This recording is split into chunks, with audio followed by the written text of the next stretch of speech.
Okay, let's get straight into it. Jordan Hill was recently asked about Kobe Bryant. Hey, what do you think about how is it playing with Kobe Bryant? And the former Laker and newly acquired power forward slash center for the Indiana Pacers said that Kobe Bryant is basically what we all know. He's very demanding.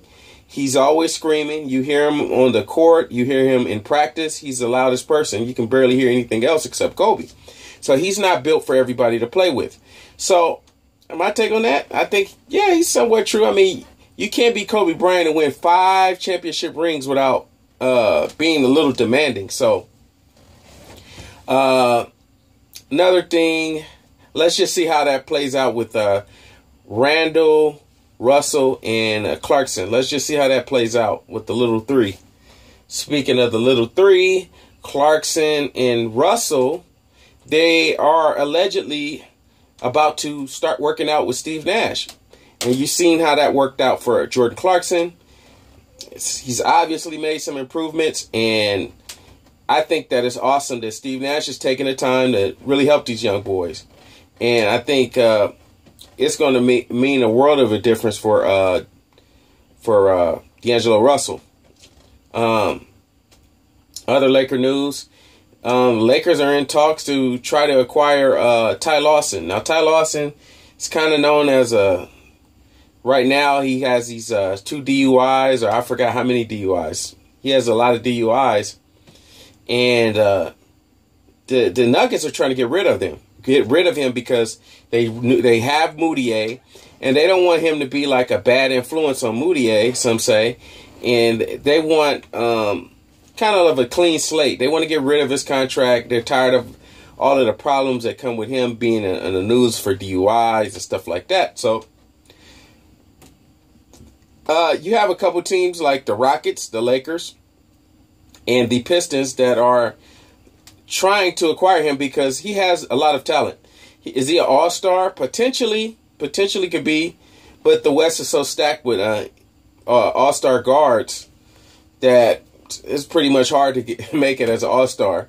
You got CP3, Steph Curry, Damian Lillard is emerging. You got Russell Westbrook. It's stacked. It's stacked as far as point guards go and stuff. So, I mean, I think it would be a great acquisition if you could get rid of the Nick Young contract. But Mitch Kupchak already came out and said that Nick Young is going to be a core player next year if he can focus on defense. Which I think means if he continues to just stick to offense and doesn't try to attempt to get better at defense, what's going to happen is he's going to try to get Nick Young to establish a value for himself. That way he could trade him, say around trade deadline. And if Nick Young can establish some value for himself and have a decent season, a season that was better than last year, then maybe he can move him in a deal by a trade deadline, take on an expiring contract or whatever the case may be for another team, because we all have to wait to the trade deadline also. So there goes that. Another thing that I ran into was it was a comment made on my Russell video. The guy's like, you know, if you want to disagree with me, that's fine. You more than welcome to. That's what America's built upon. We can have the freedom of speech. But he said a comment. He says, you know, when a superstar comes into the NBA, you just automatically see the talent. The talent's like automatically there. And my opposition to that is like, hey, you know, a lot of players came into the NBA and they weren't superstars out the gate. A lot of these guys, even some Hall of Famers. Take, for example, Tony Parker. Tony Parker didn't have an excellent rookie season. It took him time.